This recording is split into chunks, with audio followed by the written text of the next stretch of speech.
Grand alliance बनाई जा रही है, हालांकि बहुत पहले बन जानी चाहिए थी। हालांकि आप लोगों का कुछ नुकात पर तो बहुत क्लोज आप हैं, एक ही है बल्कि। तो क्या वजूहत है सर, ग्रैंड अलायंस क्यों नहीं बन रही है सर अभी तक? देखिए, अलायंस और चीज होती है और किसी एक नुक्ते पे आके उसके ऊपर एक कोई क्या कह सकते हैं, लाया अमल लेकर चलना या उसके खिलाफ कोई ऐसा अमल लेकर आना और उसमें कंसेंसस लेकर आना। और वो एक अमल है, वो ये है कि पाकिस्तान में फ्री फेयर ट्रांसपेरेंट इलेक्शंस हो। मैं आपको बताता हूँ इनकी डेमोक्रेसी क्या चीज है। इनकी डेमोक्रेसी ये है कि जब सेनेट में एक बिल आया और उस बिल के ऊपर सेनेट के अंदर जो मेंबरान थे उन्होंने कहा हाउस का सेंस ले।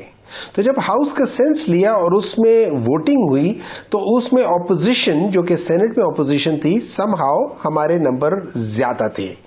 एक क्योंकि जो बलूचिस्तान की जो पॉलिटिकल पार्टीज थी उन्होंने भी उस इशू पे हमारे साथ वोट दिया और कुछ पीपल्स पार्टी के अपने लोग भी थे जिन्होंने साथ दिया। आपको पता है उस वक्त डिप्टी चेयरमैन जो बाय चांस बलूचिस्तान के भी हैं और पीएमएलएन के भी हैं, उन्होंने उस वोटिंग का रिजल्ट देने से इनकार कर दिया।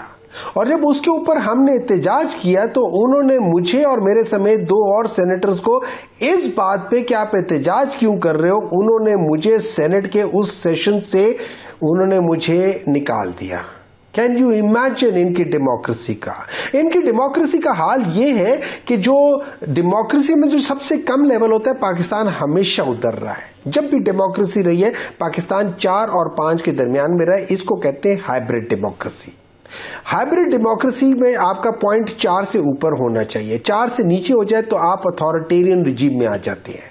मुशर्रफ के जमाने में अथॉरिटेरियन रिजीम था, उसको पॉइंट्स मिलते थे 3.92। आपको पता है 2022, 23, 24 में इनके पॉइंट्स क्या थे? 3.25। मुशर्रफ से ज्यादा बदतरीन, मुशर्रफ के एरा से ज्यादा बदतरीन इनके डेमोक्रेटिक पॉइंट्स थे।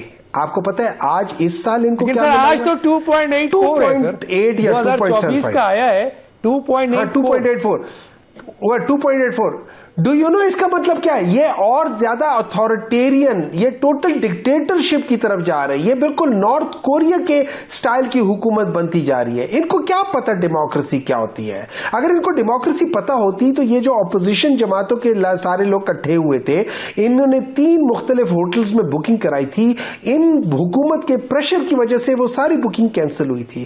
फिर उन्होंने अगले दिन क्या किया? उन्होंने अगले दिन जो सुप्रीम कोर्ट के अंडर है, सुप्रीम कोर्ट बार के अंडर आ जाती है, आसमा जहांगीर के नाम से उसका वो हॉल का वो है, फिर ये कहते हैं हम लोग डेमोक्रेटिक हैं। अच्छा, मैं आपको एक बात बता दूं, जाहिद खान साहब प्रॉब्ली उन चंद लोगों में से हैं जिनको मैं ये समझता हूं कि ये हर हाल में नॉर्मली सही बात करते हैं। पता नहीं आज क्यों ये उनकी गलत बात को डिफेंड कर रहे हैं, I do not know. But लेकिन नॉर्मली जाहिद खान साहब जो है ना, ये सच को सच कहने वालों में से है। ये घबराते नहीं है, लेकिन आज ये भी घबराए हुए हैं। डॉक्टर साहब, आप इसलिए कि आपकी और इख्तिलाफ आ जाती तो फिर आपको अच्छा नहीं लगता है? आपका अपना पॉइंट ऑफ व्यू है। नहीं जाहिद साहब, मैं आपको एक्नॉलेज कर रहा हूं कि आप उन सियासतदानों में से हैं कि हर हालत में आप सही करते, लेकिन आज आपको कहना चाहिए था कि जो हुआ है वो गलत हुआ है। बाकी जस्टिफिकेशन तो बात की बात है, हम जो मर्जी बात करें, ये मेरा इख्तियार है, मैं वहां जाके जो मर्जी बात करूं।